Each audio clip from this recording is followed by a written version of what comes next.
कश्मीर घाटी के बांदीपुरा के प्राइमरी हेल्थ सेंटर अस्तांगू में 400 से अधिक iron, folic acid syrup, dextrose, ORS की दवाइयां अस्पताल में पड़ी एक्सपायर हो गयीं, परंतु लोगों को ये दवाइयां नहीं दी गयीं। लोगों ने आरोप लगाया कि जब अस्पताल की मेडिकल शॉप से ये दवाइयां मांगी जाती हैं, तो उन्हें बाजार का रास्ता दिखाया जाता है। कहा जाता है कि वहीं से दवाइयां ले आओ।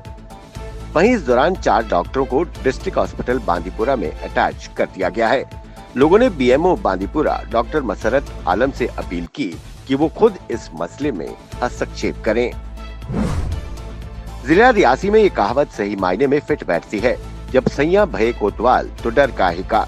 रियासी के मिनी सचिवालय में गिरदावर के पद पर कार्यरत श्यामलाल के रिटायरमेंट की पार्टी रखी गई थी। इस दौरान जिला प्रशासन के सभी उच्च अधिकारी मौजूद रहे।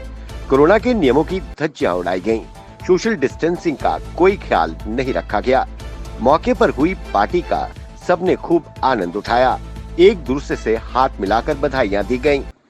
यहाँ कौन सा कोरोना वायरस है, हम इससे नहीं मानते, क्योंकि हम सरकारी अधिकारी और कर्मचारी हैं। ये कोरोना हमें नहीं होगा। ये कोरोना वायरस सिर्फ जनता को होता है। जम्मू कश्मीर में कोरोना वायरस का प्रकोप बढ़ने से प्रदेश सरकार ने कोरोना कर्फ्यू लगा दिया है। इस दौरान जम्मू शहर की गलियां, सड़कें पूरी तरह सुनसान नजर आए। इक्का दुक्का लोग ही सड़कों पर नजर आए। प्रदेश सरकार द्वारा लगाए कोरोना कर्फ्यू का मुख्य उद्देश्य कोरोना चेन को तोड़ना है। यूटी जम्मू कश्मीर के 11 जिलों में बीते कल 7 बजे से कोरोना की चेन तोड़ने के लिए कोरोना कर्फ्यू लगाया गया।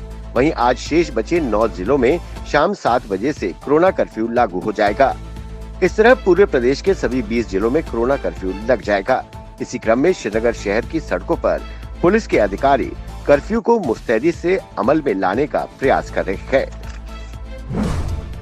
जम्मू के महामाया मंदिर के पीरखो तक बनने वाले रोपवे प्रोजेक्ट का काम लगभग पूरा हो चुका है और जल्द ही इसे शुरू किया जाएगा।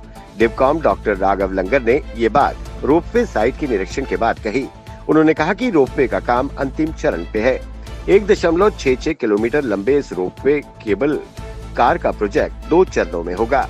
रोपवे के कैबिन तुर्की और स्विट्जरलैंड से मंगाए गए हैं।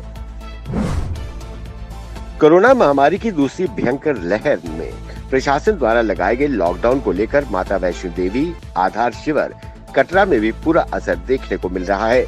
व्यापारिक प्रतिष्ठान पूरी तरह से बंद रहे। जरूरी सेवाओं की दुकानें खोलने की अनुमति दी गई है, परंतु अधिकांश लोगों ने घरों के अंदर रहना बेहतर समझा। हालांकि माता वैष्णो देवी की यात्रा करने आने वाले श्रद्धालु को किसी प्रकार की परेशानी का सामना नहीं करना पड़ रहा है।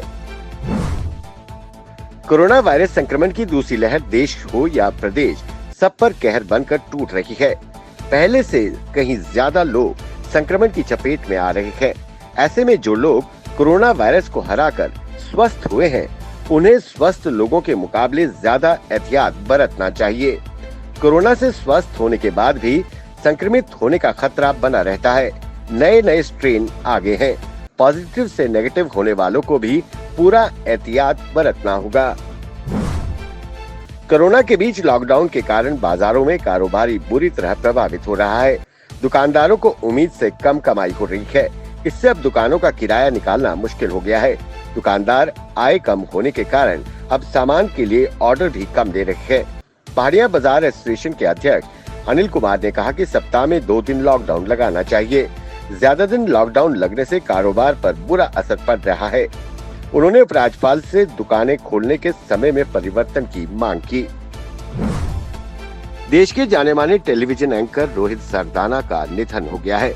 टेलीविजन जगत के बड़े पत्रकार रोहित सरदाना अब इस दुनिया में नहीं रहे। आज सुबह दिल का दौरा पड़ने से उनका निधन हो गया। कुछ दिन पहले वो कोरोना संक्रमित पाए गए थे। देश में फैले कोरोना संकट को लेकर सुप्रीम कोर्ट में सुनवाई हुई।